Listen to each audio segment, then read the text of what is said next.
Hi, my name is Sam Washington. This is how I do pretty much everything. First, I start from scratch, with nothing but a rough idea of what I want to do.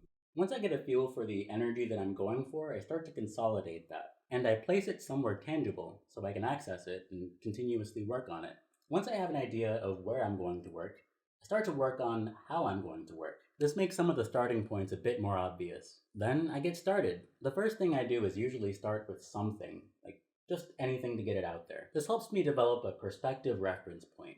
By this point, it's usually pretty clear what needs to happen, what the values are, and where it's trying to go, and the concept is pretty well established. Then I iterate over the parts that I'm working on, updating their status as I go. Then it starts to solidify, and then we're done. You might notice that this is kind of like a more granular version of design, develop, and deploy, and fundamentally it is, but and most tasks don't actually require me to think about each of these steps individually.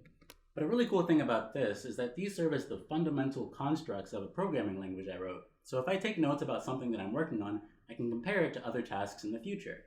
And I've actually been using this process to make this YouTube channel. I started with the idea that I wanted to make videos regularly and also document my workflow. I didn't really know how I wanted to do it, so I just started somewhere. Then I felt around the space to see how I wanted to approach it and what I wanted to do. And that got the ball rolling. I started making playlists and filling them up with content that I wanted to experiment with. Then I watched them to see how I felt, and just kept adding dimension to them. And now it feels a lot more fluent, and I feel like I can do this on a schedule. If you want to see how this develops, please subscribe, and if you like the vibes, like the video. Thanks, bye.